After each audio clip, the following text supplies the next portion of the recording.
Hello friends, जय श्री राम। देखो, आज की वीडियो में हम ये बात करने वाले हैं कि कल हमने जो रिवीजन किया है, टेस्ट किया, जो हमारे फर्स्ट ईयर एग्ज़ाम के लिए मतलब बहुत ज़्यादा ज़रूरी है ना, कि हमें अगर हम कम चीज़ पढ़ के जाएंगे लेकिन अगर रिवीजन ज़्यादा करेंगे ना तो जो टॉपिक हम करेंगे उसमें से कोई क्वेश्चन गलत नहीं होगा। तो देखो, हम 1 से लगा के 6 तारीख तक 5 तारीख तक हम पढ़ रहे थे। मंगलवार, बुधवार, गुरुवार, शुक्रवार और शनिवार 5 दिन हमने पढ़ाई की और छठे दिन हमने रिवीजन किया। पर इस बीच में ऐसा नहीं है कि हमने रोज़ रिवीजन नहीं किया या रोज़ टेस्ट नहीं दिया। हम रोज़ टेस्ट दे रहे थे लेकिन फिर भी हमारे मिस्टेक हुई। तो देखो, आज हम इसी चीज़ के बारे में करेंगे बात कि देखो, मिस्टेक हो रही है ना, तो उनका सॉल्यूशन क्या है, हमें किस तरीके से पढ़ना चाहिए कि हमारा फर्स्ट ग्रेड एग्ज़ाम इस बार क्रैक हो जाए। और जैसे कि मेरे को कमेंट आ रहे हैं कि मैं देखो ज्योग्राफी सब्जेक्ट से ही हूँ और मैंने बुक्स भी बता दी है। अगर आप तैयारी करना चाहते हैं, देखो चाहे छोटा बच्चा साथ में हो या फिर आप कोई प्राइवेट सेक्टर में कोई जॉब कर रहे हो उसके साथ तैयारी कर रहे हो, तो भी सब कुछ पॉसिबल है। ठान लेते ना तो सब कुछ पॉसिबल होता है। और जब तक देखो, अगर हम ठानते नहीं है ना, तब तक हम कितने निठल्ले बैठे रहो, हमारे पास 24 घंटे भी अगर पड़े हो ना तो भी हम कुछ नहीं कर पाएंगे। लेकिन जब हमने ठान लिया ना, तो 24 घंटे के हमारे पास 2 घंटे ना, तो भी हम उनको एक क्वालिटी टाइम बना देंगे। हमें क्वांटिटी टाइम नहीं चाहिए, क्वालिटी टाइम चाहिए। अगर हमें रोज़ का आधा घंटा भी मिलता है ना, तो हमें उसको किस तरीके से उपयोग में लेना है वो हमें देखना है। तो देखो, आज की वीडियो में हम किसके बारे में बात करेंगे कि हमने जो रिवीजन किया, टेस्ट दिया, उसमें हमारी जो मिस्टेक हुई उनको हमें कैसे सुधारना है, किस तरीके से याद करें या किस तरीके से अपनी पढ़ाई को ईजी बनाएं ताकि हमें एग्ज़ाम तक वो चीज़ें याद रहे या फिर हमारे टेस्ट में नंबर अच्छे आए। तो देखो, टेस्ट मैंने भी दिया। ऐसा नहीं है कि देखो मतलब हफ्ते भर मैंने कोई टेस्ट नहीं दिए थे, मैं भी टेस्ट दे रही थी, रिवीजन भी कर रही थी, लेकिन फिर भी मिस्टेक होती है और ये नॉर्मल बात है। देखो, आप एक चीज़ सोच के देखो, जब हम कंटिन्यू रिवीजन कर रहे हैं, रोज़ के मतलब बहुत कम सब्जेक्ट ले रहे हैं, सिर्फ 2 ही 3 ही टॉपिक पढ़ रहे हैं, रिवीजन भी कर रहे हैं, टेस्ट दे रहे हैं, फिर भी मिस्टेक हो रही, तो आप सोच के देखो, अगर हम एक दिन में 4-5 सब्जेक्ट लेते और रिवीजन को अपन 1 महीने बाद के सिलेबस कवर कर लेते हैं या 1-2 महीने बाद हम करते, तो हमारी कितनी मिस्टेक होती है, हमारा कोई भी टॉपिक ढंग का होता नहीं। जो चीज़ हमने, ये चीज़ तो हमने सीख ली ना कि अगर हम डेली कर रहे हैं फिर भी हमारे में गलतियाँ आ रही है, तो हमने एक चीज़ सीख ली कि डेली करने पर भी अगर गलतियाँ आ रही है तो हमें और कम चीज़ करेंगे, लेकिन जो करेंगे अच्छा करेंगे, उसको किस तरीके से करना है मैं वो बता दूँगी। ठीक है, क्योंकि देखो, ऐसा नहीं है कि गलतियाँ मेरी नहीं हुई, मैं भी किए जा रही हूँ, टेस्ट रिवीजन भी कर रही हूँ, लेकिन फिर भी मिस्टेक हो रही है। देखो, हाउसवाइफ की दिक्कत क्या हुई पता है, एक तो कल संडे का काम बहुत सारे थे, जिनकी छुट्टी थी, ऐसा नहीं कि मेरे घर पे जिनकी उनकी छुट्टी नहीं थी, छुट्टी थी तो काम बढ़ जाता है। लेकिन मैंने बहुत अच्छे से किया। मतलब एक बात है कि मैंने जब पढ़ने बैठी ना कि रिवीजन करूँ या टेस्ट दूँ, मैंने थोड़ी खुशी रखी ताकि ना मतलब प्रेशर नहीं रहे एग्ज़ाम का। मतलब मैं टेस्ट को भी उस तरीके से देती हूँ, जैसे मैं एग्ज़ाम हॉल में बैठी मैं उस तरीके से सोच के देती हूँ कि मेरी कितने गलत होंगी या कितने सही। नेगेटिव मार्किंग को सोचते हुए किया कि भाई मेरी कहीं गलत ना हो जाए, कहीं गलत ना हो जाए। अगर 10 में से मुझे 8 क्वेश्चन आ रहे हैं तो मैं 8 ही कर रही हूँ, मैं 2 क्वेश्चन को अवॉइड कर रही थी, छोड़ देती थी और उन पे मार्क कर देती थी कि हाँ भाई ये मुझे नहीं आ रहा है, मैं बाद में वापस से देखूँगी। फिर मैंने वापस से उसको देखा थ्योरी को कि उसमें वो चीज़ है या नहीं, या फिर किसी टेस्ट पेपर में मैंने जहाँ से जीजीडी से दिया या फिर मैंने उत्कर्ष से ले रखा है एनसीईआरटी, वहाँ से मैं पढ़ रही हूँ और मेरे कुछ मिस्टेक हो रही है ना। जैसे मैंने एनसीईआरटी पढ़ रही हूँ, उनका टेस्ट मैंने वहाँ से दिया उत्कर्ष से, तो मेरी मिस्टेक हो रही है। तो कौन से क्वेश्चन थ्योरी में मेरे हैं और कौन से टेस्ट में आए हुए हैं, उन दोनों को मिला के मैंने एक जगह लिख लिया कि ये गड़बड़ हो रही है। और कौन सी मेरे गड़बड़ हो रही है उनको मैंने क्या किया, छोटे पेपर देखो ये है मेरे पास, तो मैंने इन पे ना लिख कर जहाँ मेरा सिलेबस लगा हुआ है मैंने वहाँ पे चिपका दिया। वो भी मैं आपको देखो इस वीडियो में बता दूँगी कि मैं किस तरीके से लगाया है। मेरे जहाँ पे मुझे कन्फ्यूज़न होता है कि हाँ भाई इन दोनों में से, जैसे कि भूकंप का करते हैं ना, तो मेरे उसमें मिस्टेक क्या होती है पता है, अधिकेंद्र, फोकस, मतलब इनमें कि क्या सही था, कहाँ से उत्पत्ति होती है और कहाँ तरंगे पहले पहुँचती है, मेरी यहाँ पे मिस्टेक हो जाती है। देखो, हो सकता है कि आपकी ये मिस्टेक नहीं हो रही है, नॉर्मल चीज़ है भी, कैसे हो गई मिस्टेक, लेकिन सबका दिमाग एक जैसा नहीं होता। मैं बस ये बताना चाह रही हूँ कि देखो, अगर आपकी ज़्यादा मिस्टेक हुई है तो आपको टेंशन नहीं लेनी है, आपको और अच्छा करने की सोचना है। आप ये सोच लोगे कि भाई मेरे बहुत सारे गलत हो गए, अब तो मतलब मैं कुछ नहीं कर सकती, इतने दिन से रिवीजन कर रही हूँ फिर भी मेरी गलतियाँ हो रही है। और जैसे मेरे पास कमेंट आया था कि 40 से 50% तक मतलब क्वेश्चन गलत हो रहे हैं, 12-13 क्वेश्चन गलत हो रहे हैं, किस तरीके से करें। तो देखो, इसको आपको टेंशन नहीं लेनी है, टेंशन लोगे ना तो और गलतियाँ ही होगी, सही कुछ नहीं होगा। करना कैसे है वो बताऊँ। जो क्वेश्चन गलत हुआ 1-2 बार पढ़ो, आगे तो ठीक है, फिर भी अगर आपको लगता है उसमें कन्फ्यूज़न हो सकती है, मिस्टेक हो सकती है, तो आप इन पेपर पे लो, जहाँ आपका सिलेबस लगा हुआ है वहाँ पे आप चिपका दो। आते जाते 1 बार 2 बार नज़र पड़ेगी ना, तब आपको वो याद हो जाएगा। और किसी चीज़ को कैसे याद करना। देखो उस चीज़ को अगर आप थोड़ा रंगीन तरीके से लिखोगे ना, कलरफुल पेन से, कितनी भी टफ चीज़ होगी ना आपको याद हो जाएगी। और याद करने का तरीका आप पता है, उसको थोड़ा म्यूज़िक के फ्लो में बोल दिया करो ताकि आपको याद रहे। मेरे एक मतलब बाघ की गुफा है, अजंता की गुफा है, उसमें मेरी मिस्टेक हो रही थी कि कौन सी गुफा कहाँ है, ठीक है, महाराष्ट्र में कौन सी है या मध्य प्रदेश में कौन सी है, ये मेरा थोड़ा मिस्टेक हो रहा था। मतलब एक कन्फ्यूज़न था मेरे को कि कौन सा किस में है। तो देखो इस तरीके से नॉर्मल चीज़ें हैं। मेरे ज़्यादा क्वेश्चन तो गलत नहीं हुए, लेकिन फिर भी मेरे गलत तो हुए ना। तो मैं देखो सबसे बड़ी बात है कि अपनी चीज़ को अपन एक्सेप्ट करते हैं और सबके सामने अपन वो बता देते हैं। जैसे मैं बता रही हूँ कि मेरी क्वेश्चन गलत हुए, तो इसका मतलब ये थोड़ी कि यार मैंने गलती की, सबके सामने बता दी, सबको पता चल गया अब, तो उसमें टेंशन नहीं। अगर अपनी गलती अपन सबके सामने बता रहे हैं या एक्सेप्ट कर रहे हैं ना, तो इसका मतलब है कि नेक्स्ट टाइम अगर वो चीज़ में अपनी मिस्टेक होगी ना कि हाँ मैंने ये गलती की थी और सबके सामने अपने बता दिया है, तो नेक्स्ट टाइम वो गलती अपन दोबारा नहीं करेंगे, क्योंकि अपन को याद रहेगा कि हमारी फर्स्ट टाइम ये गलती हुई थी और हमने सबसे शेयर की थी कि मेरी इस क्वेश्चन में गलती हुई थी और ये मैंने चिपकाया था। तो जहाँ गलती होती है ना उसको शेयर कर दिया करो कि मेरी ये गलती हुई थी और अब इसका आंसर ये है और इस तरीके से है। तो देखो शेयर करने से क्या होता है और अपनी गलती एक्सेप्ट करने से, रियलाइज़ करने से ये होता है कि अपन उस चीज़ को भूलते नहीं। अपन को ये रहता है कि हाँ मैंने ये गलती एक्सेप्ट की थी कि मैंने ये मिस्टेक की है, मेरे क्वेश्चन में ये मिस्टेक हुई थी। और देखो टेस्ट में और थ्योरी में क्या चीज़ कॉमन हो सकती है और क्या नहीं हो सकती। जो क्वेश्चन हम थ्योरी पढ़ते हैं, मतलब जो हमने नोट्स बनाए हैं या फिर बुक से हम पढ़ रहे हैं, वो अगर क्वेश्चन पेपर में नहीं है ना, तो क्वेश्चन पेपर में जो चीज़ एक्स्ट्रा है वो आप उसमें ऐड कर लो नोट्स में। जब आप उसको पढ़ोगे ना तो वो क्वेश्चन पेपर सारे सॉल्व हो जाएंगे। और उनको इस तरीके से पढ़ो, जब आपको लग रहा है कि आपकी ये चीज़ गलत हुई ना, तो आप उसको थोड़ा ध्यान से देख लेना है, ठीक है। और फिर भी अगर याद नहीं हो ना, तो आप उस समय पढ़ो जब आपको कोई कुछ कह रहा है या फिर कोई कुछ पूछ रहा है या फिर आप अपनी चीज़ शेयर कर दो। या फिर छोटे, मेरे को दिक्कत होती है मैं क्या करती हूँ पता है, मेरा छोटा बच्चा ही है, वो ऐसे उसकी भी ऐसे ही नॉर्मली ड्राइंग बुक ला रखी है कि उसको ना पेन चलाने का बहुत शौक है। तो मैं उसको वहाँ पे लिख के बताती हूँ कि देख ये इस तरीके से ऐसे है, ताकि ना वो चीज़ मुझे याद रहे कि मैंने उसके सामने वो लिखी थी। तो आप ऐसा करो। या फिर कोई मुश्किल काम, हाउसवाइफ के लिए बता रही हूँ, कि आप ऐसा कोई बर्तन धो रहे हो जो साफ़ ही नहीं होता, जैसे कि ना पित्तल के बर्तन होते हैं जो बहुत तांबे के ख़राब हो जाते हैं, तो तांबे से घिसना बहुत पड़ता है। तो कोई चीज़ जो आपको याद नहीं हो रही ना, उसको लेके वहाँ पे चिपकाओ, फिर उसको घिसते रहो और उसको देखते रहो। वो चीज़ आप कभी नहीं भूलोगे, याद करने का तरीका। या फिर क्वेश्चन के अंदर ही कुछ ऐसी चीज़ ढूंढ लो, उस शब्द में, उस क्वेश्चन में ऐसी चीज़ ढूंढ लो आप, ताकि आपको उसको याद करने की ज़रूरत नहीं पड़ेगी। अगर याद नहीं होती ना, तो सबसे बड़ी चीज़ के क्वेश्चन में ऐसा कोई हिंट ढूंढ लो कि ये क्वेश्चन आएगा तो उसी क्वेश्चन में इस तरीके के वर्ड होंगे तो ये आंसर उसका होगा। इस तरीके से देख लो आप। तो देखो पढ़ने के तरीके अपन को नए नए निकालने हैं। तो मैंने ये इसलिए निकाले क्योंकि ऐसा नहीं कि देखो मेरे को एक बार पढ़ने से याद हो गया या समझ में आ गया।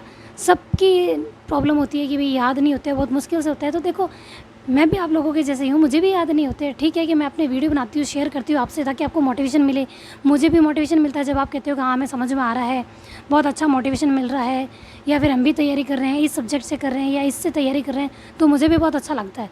देखो अपनी कोशिश ये रहेगी कि लेडी लाइफ फैमिली में जितने भी हैं तैयारी कर रहे हैं, उन सब का सिलेक्शन हो इस बार। तो देखो ये तो नहीं है कि अपन लिख के दे सकते हैं, लेकिन एक बात याद रखना, अपने दिमाग में अगर हमने एक चीज़ डिसाइड की ना, हमें फर्स्ट ग्रेड लेनी है, तो अपने दिमाग में एक दूसरा ऑप्शन मत रखना कि अगर सिलेक्शन नहीं हुआ तो ये करेंगे या वो करेंगे। अब वो ऑप्शन मत लाना। जब तक हमारा एग्ज़ाम नहीं हो जाता तब तक हमें दिमाग में ऐसी कोई चीज़ लानी नहीं है। हमें सिलेक्शन लेना है और लेना है, दिमाग में बस ये चीज़ रखनी। मैंने याद करने के तरीके बताए हैं नए नए। तो देखो मेरी आई फ्लू ठीक हो गया है, इसलिए मैं आज इस तरीके से वीडियो बना रही हूँ। जैसे मैंने कल भी बनाया था, छोटा सा बनाया था, लेकिन मैंने पढ़ने का कोई नहीं बनाया और ना ही मैंने आज बनाया, देखो ठीक है। तो एक बात मैं आपको देखो फिर से बता रही हूँ, अगर मोटिवेशन की कमी है तो आप उन लोगों को देखो जो आपको हारते हुए देखना चाहते हैं, जो ये चाहते हैं कि आपका सिलेक्शन कभी नहीं होगा। या फिर आप वो चीज़ देखो कि आपकी सिचुएशन क्या है, आप जिस घर में रह रहे हो वहाँ पे आपको कितना पूछा जा रहा है, आपकी क्या वैल्यू, वो चीज़ देखो। और जॉब लगने के बाद एक इमेजिन करके देखो कि आपका अगर सिलेक्शन हो जाए ना, तो मतलब आपके लिए किस तरीके का लोगों का बर्ताव हो जाएगा, वो चीज़ देखो।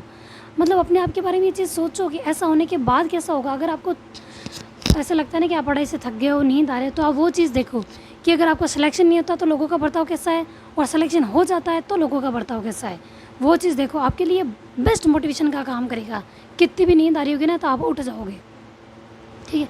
अभी मैं फ़िलहाल ना किसी भी चीज़ की तरफ ध्यान नहीं दे रही हूँ कि कौन कैसे चल रहा है, क्या चल रहा है, क्योंकि मुझे अच्छे से पता है कि कौन क्या सोचता है। और जब मेरा रिज़ल्ट आया था और कैसा बर्ताव हुआ था, क्या कुछ हुआ था, वो मैं जानती हूँ। या फिर जिनके साथ ऐसा होता है वो जानते हैं। देखो ज़रूरी नहीं है कि बहुत कुछ किसी को बोला हुआ हो, वो नहीं शेयर कर सकते तो उनके साथ कुछ नहीं हुआ। ये नॉर्मल प्रॉब्लम है। और याद नहीं होना ये भी कॉमन चीज़ है, आप इससे परेशान नहीं हो। याद नहीं होता तो नए नए तरीके निकालेंगे। मैं हर रोज़ वीडियो बनाती हूँ ना, तो अब क्या करूँगी, उसमें याद करने के तरीके बताऊँगी कि किस तरीके से बनाने चाहिए, किस तरीके से नोट्स करने चाहिए। देखो वैकेंसी आएगी, आपको कोचिंग करनी है तो आप अभी कर सकते हो। मैं कोचिंग नहीं करती, ऑनलाइन अगर कोर्स लेना होगा तो मैं आपको ज़रूर बता दूँगी, और जो लिया है वो मैंने बता दिया है। और रही बात एनसीईआरटी के नोट्स की, तो देखो उत्कर्ष ऐप है, वहाँ से आप ले लो। देखो फ़ायदे में रहोगे, नुकसान वाली बात नहीं है। मैंने ये चीज़ देखी है रियलाइज़ करके कि अच्छे हैं, अगर आप बुक पढ़ सकते हो तो पढ़ लो। लेकिन देखो कभी कभी ऐसा होता नहीं कि हम सोचते हैं यार कोई चीज़ हमें कोई समझा देना तो हमको जल्दी याद हो जाएगी। एक तो बुक पढ़ के समझना, पूरे चैप्टर में से इंपॉर्टेंट चीज़ निकालना, और एक हमके कोई मतलब बता रहा है, तो ज़्यादा इफ़ेक्टिव चीज़ कौन सी है जो हम देखेंगे वो। और देखो याद करने का एक तरीका और बता देती हूँ। अगर आप किसी भी चीज़ के बारे में याद करें ना, जैसे कि मान लो कि आप ज्वालामुखी के बारे में याद करें कि कौन से देश में कौन सा है, कुछ भी याद करो ना, तो उसको इमेजिन करो कि हाँ इस देश में ये है, ये देश ऐसा है। मतलब आप मैप सामने रखा करो, देख लो मैप, अपने अंदाजे से ही लगा लो दिमाग में, देखो यहाँ ज्वालामुखी फट रहा है, इस तरीके से हो रहा है, मतलब उसको विजुअलाइज़ करो। तो आपको क्या वो नाम नहीं भूलोगे। मैंने ये मिस्टेक की है, मेरे साथ ऐसा हुआ है, मैंने ये गलतियाँ की है, तो मैं उसको विजुअलाइज़ करके पढ़ रही हूँ, ताकि वो चीज़ मैं कभी भी देखूँ ना, आंखें बंद करती तो फ़ौरन से वो मेरे सामने आ जाए। हमेशा इस तरीके से याद करनी चाहिए। जैसे मेरे हिस्ट्री में मिस्टेक हुई है तो मैं उसको कोशिश करूँगी विजुअलाइज़ करके याद करने की, कि और मैं अलग अलग जगह बैठ के पढ़ती हूँ, मैं एक जगह नहीं पढ़ती हूँ। देखो वैसे हाउसवाइफ हूँ और मदर भी, तो मेरी दिक्कत होती है कि जहाँ बच्चा वहाँ मैं, और वहीं किताब है। देखो ज़रूरी नहीं है कि हाउसवाइफ मतलब सारे काम निपटा के उस समय बाद में वो बच्चों को भी सुला लेगी और पर्सनली बैठ के पढ़ भी लेगी, तो ये नहीं हो सकता। ठीक है, ये आप चाहोगे ना तब भी नहीं हो सकता। तो ऐसा है कि जहाँ बच्चा सो रहा है वहीं बैठ जाओ किताबें लेके, जहाँ जगह मिले वहीं बैठ जाओ। बस पढ़ने के लिए एक जगह चाहिए और अपना मन होना चाहिए पढ़ने का। जब तक मन नहीं है ना पढ़ने का, कोई चीज़ आपको समझ में भी नहीं आएगी। आप कोशिश करो उसमें अपनी इच्छा, इंटरेस्ट जगाने की। अब अपन देखो, जब अपनी ये मैथ्स कंप्लीट हो जाएगी ना, तो मैथ्स को आधा घंटा अपन डेली का देंगे। उसमें जो भी चीज़ हमने लिखी है इसके एक एक दो दो क्वेश्चन ही निकालेंगे, काफ़ी है, हो जाएगी। उसके बाद अपने सिर्फ दो दो चीज़ें लेंगे, जैसे एनसीईआरटी या ज्योग्राफी का कोई एक टॉपिक, दोनों में से एक चीज़ ही लेंगे कि पहले एनसीईआरटी कंप्लीट कर लेते हैं। अगर आप एनसीईआरटी कर रहे हो तो उसके बाद एक हिस्ट्री लेंगे, इस तरीके से करेंगे। कम चीज़ ली हुई ज़्यादा इफ़ेक्टिव होगी रिवीजन में भी, और हमें याद रखने में भी बहुत अच्छा होगा। क्वेश्चन पेपर हमारे अच्छे होंगे। इस तरीके से करेंगे। फ़िलहाल जो चल रहा है 20 तारीख तक चलने दो, क्योंकि 20 तारीख तक हमारे मैथ्स के कंप्लीट वीडियो हो जाएंगे। ठीक है, और देखो आपकी पढ़ाई बहुत अच्छी चल रही है, मुझे बहुत अच्छा लग रहा है। और ये बात मैं आपको बता दूं, जैसे मेरे पास कमेंट आया था कि एमए फाइनल में है या एमए प्रीवियस में। देखो प्रीवियस में हो तो आपको फाइनल मतलब फर्स्ट ग्रेड की तैयारी नहीं करनी चाहिए, आप सेकंड ग्रेड एग्ज़ाम दो। और फाइनल में हो या फाइनल एग्ज़ाम दे चुके हो तो आप फर्स्ट ग्रेड की तरफ जाओ, और नेक्स्ट ईयर एग्ज़ाम होगा। कोचिंग करना चाहते हो तो कोचिंग कर लो, अभी आप कर सकते हो। ठीक है, लेकिन देखो मैं पहले कोशिश ये करती हूँ कि मैं खुद कितना कर सकती हूँ। देखो हर कोई कोचिंग अफोर्ड नहीं कर सकता, और हाउसवाइफ जा सकती नहीं है, ऑनलाइन कोर्स ले सकती है, लेकिन उसके लिए भी उसके पास समय होना ज़रूरी है। जैसे मैंने एनसीईआरटी लिया है कोर्स, लेकिन उसको करने में मुझे कितनी दिक्कत आ रही है पता है। भले रोज़ का 2 वीडियो ही करने हो रहे हैं, क्योंकि मैं पीछे रह गई। अगर मैं रोज़ का एक ढंग से करती तो आराम से कर लेती। लेकिन देखो हाउसवाइफ या मदर जब पढ़ने बैठती है ना, तो ये नहीं है कि उसके सामने सिर्फ पढ़ाई होती है। 100 कामों को निपटा कर फिर उसको पढ़ने की तरफ जाना होता है। जैसे देखो झाड़ू पोछा, घर का खाना, बर्तन, बच्चे को संभालना, सबको खाना देना, साफ़ सफाई, कपड़े, बर्तन, मतलब सारा काम करने के बाद वो थक भी जाती है ना, उसके बाद वो किताबों तक पहुंचती है, और वहाँ पहुंचने के बाद वो कंसंट्रेट करे, ये देखो कितना मुश्किल है। और लड़के देखो जो जॉब करते हैं उनके लिए दिक्कत है, लेकिन जो कुछ नहीं कर रहे हैं, फ़िलहाल स्टूडेंट है, चाहे लड़का हो या लड़की, तो मैं अभी भी कहूँगी कि अपनी लाइफ को आप सोच के देखो, शादी के बाद कुछ और हो जाएगी। तो अच्छा है कि आप पहले पढ़ लो। और अगर आपको देखो वीडियो अच्छे लग रहे हैं, आपको समझ में आ रहा है, तो आप मेरे को कमेंट करें कि हाँ समझ में आ रहा है, बहुत अच्छा है। कुछ पूछना हो तो पूछ सकते हैं। और वीडियो को सब्सक्राइब करो, लाइक करो, शेयर करो, ताकि किसी को मोटिवेशन की ज़रूरत पड़े तो उसको मिल सके। देखो हर हाउसवाइफ की दिक्कत होती है कि उन्हें एक मोटिवेशन की ज़रूरत होती है। जो नहीं पढ़ना चाहती ना वो भी शुरू कर देती है, कई बार ऐसी होती है। और पता है सबसे बड़ी दिक्कत हम क्या सोचते हैं, हम सोचते हैं कल से पढ़ लेंगे, कल से। मेरे साथ भी ऐसा होता है। मैं क्या सोचती हूँ पता है, रोज़ शाम को ये सोचती हूँ कि कल तो पक्का 4 बजे उठूँगी या 3 बजे उठूँगी। लेकिन होता क्या, जब सुबह अलार्म बज जाता है ना, तब सोचते हैं यार मरने दो, आज नहीं उठा जाएगा, आज आज जाने दो, इस तरीके से सोचते हैं।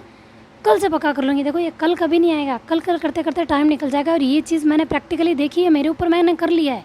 तो देखो दूसरों से सीखना चाहिए।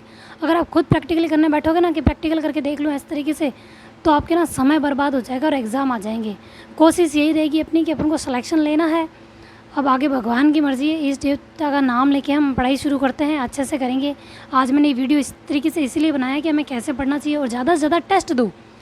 टॉपिक समझ में नहीं आ रहा है ना, तो आपको पहले क्वेश्चन पेपर करने चाहिए, उसके बाद आपको थ्योरी का चैप्टर पढ़ना चाहिए, ताकि हमको ये पता चले कि हम किस तरीके से क्वेश्चन आएंगे और हमें कैसे पढ़ना है। ठीक है, ये इजी तरीका होगा। ठीक है, और आज भी मेरी मॉर्निंग जल्दी हुई थी, जो मैं बताना भूल गई। मैं सिर्फ आपको स्क्रीनशॉट लिया है, मैंने वीडियो नहीं बनाया क्योंकि बच्चा उठ गया था उस समय, तो उसको दूध वूध दिया और सुलाया। मैं जैसे ही उठ के जाती हूँ तो वो उठ के मेरे पीछे आ जाता है। अब देखो 3:30-4 बजे अगर वो उठ के पीछे आएगा तो उसको कितने घंटे रखेंगे, फिर काम भी तो करना होता है। तो थोड़ी देर मैं उसके पास रही, फिर ठीक है 1.5-2 घंटा जितनी भी पढ़ाई हुई पढ़ाई की, फिर अपने घर के कामों में लग गई। फिर आपको पता ही है डेली रूटीन हर हाउसवाइफ का क्या होता है।